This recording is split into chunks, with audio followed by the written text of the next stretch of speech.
തിരുവനന്തപുരത്ത് മഹാത്മാഗാന്ധിയുടെ കൊച്ചുമകൻ തുഷാർ ഗാന്ധിയെ തടഞ്ഞ കേസിൽ 5 BJP RSS പ്രവർത്തകർ അറസ്റ്റിൽ. നെയ്യാറ്റിൻകര നഗരസഭ BJP കൗൺസിലർ മഹേഷ് അടക്കമുള്ളവരാണ് പിടിയിലായത്. വിവരങ്ങളുമായി പ്രദീപ് പാറശാല ചേരുന്നു. പ്രദീപ്, എങ്ങനെയാണ് പുതിയ വിവരങ്ങൾ?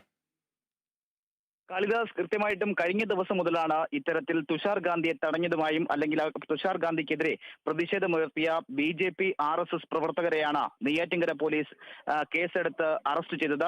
എന്നാൽ നിമിഷങ്ങൾക്കകം തന്നെ സ്റ്റേഷൻ ജാമ്യത്തിൽ ഇവരെ പറഞ്ഞയക്കുകയും ചെയ്തു. എന്നാൽ വലിയ തരത്തിലുള്ള പ്രതിഷേധമാണ് ഇന്ന് നെയ്യാറ്റിൻകരയിൽ അരങ്ങേറിയത്. വൈകുന്നേരം 4 മണിക്ക് DYFIയുടെ നേതൃത്വത്തിലായിരുന്നു ഇത്തരത്തിൽ നെയ്യാറ്റിൻകര നഗരസഭയ്ക്ക് മുന്നിലാണ് അവർ പ്രതിഷേധം നടത്തിയത്. അതിന് മുന്നേ തന്നെ കോൺഗ്രസുകാർ വലിയ തരത്തിലുള്ള പ്രതിഷേധം തന്നെയാണ് നെയ്യാറ്റിൻകര നടത്തിയത്.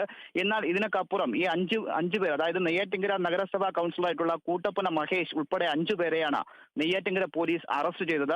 ഇതിന് പിന്നാലെയാണ് BJP വലിയ തരത്തിലുള്ള പ്രതിഷേധമായി രംഗത്തെത്തി. കാരണം ഇത്തരത്തിൽ BJPക്കെതിരെ പറഞ്ഞ ആ ഒരു വിദ്വേഷ പ്രസംഗം, അതായത് BJPയും സംഘപരിവാറുമാണ് ഇത്തരത്തിൽ രാജ്യത്തിന്റെ ആത്മാവിനെ ക്യാൻസർ പടർത്തുന്നു എന്നുള്ള ആ വിദ്വേഷ പ്രസംഗത്തിനെതിരെ ഇത്തരത്തിൽ നെയ്യാറ്റിൻകര പോലീസ് സ്റ്റേഷനിൽ ഇവർ പരാതി കൊടുത്തിരിക്കുകയാണ്.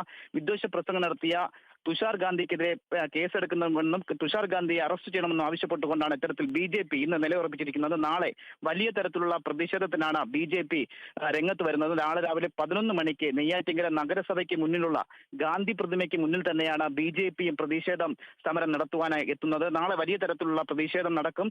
അതിനെതിരെ മറ്റുള്ള സംഘടനകൾ DYFIയും UDF ഉൾപ്പെടെയുള്ള സംഘടനകൾ BJPക്കെതിരെ വലിയ തരത്തിലുള്ള പ്രതിഷേധം സംഘടിപ്പിക്കാൻ ഒരുങ്ങുന്നെന്നുള്ള വിവരവും നമുക്ക് ലഭിക്കുന്നുണ്ട്. കാളിദാസ്, തുഷാർ ഗാന്ധിയെ വഴിതടഞ്ഞ സംഭവത്തിൽ BJP പ്രവർത്തകരെ അറസ്റ്റ് ചെയ്ത് വിട്ടയച്ചു, സ്റ്റേഷൻ ജാമ്യത്തിൽ വിട്ടയച്ചു എന്നുള്ള വിവരമാണ് നമുക്ക് ലഭിക്കുന്നത്. അതോടൊപ്പം തന്നെ വലിയ രീതിയിലൊരു പ്രതിഷേധത്തിന് കൂടി കോപ്പുകൂട്ടുകയാണ് BJP എന്നുള്ള വിവരങ്ങളും കൂടി നമുക്ക് ലഭിക്കുന്നുണ്ട്. നാളെ രാവിലെ നഗരസഭയ്ക്ക് മുന്നിലെ ഗാന്ധി പ്രതിമയ്ക്ക് മുന്നിൽ BJP വലിയ രീതിയിൽ പ്രതിഷേധമുയർത്തും എന്നുള്ള വിവരങ്ങൾ കൂടി വ്യക്തമാവുകയാണ്. പ്രദീപ് പാറശാലയാണ് വിവരങ്ങൾ നൽകിയത്.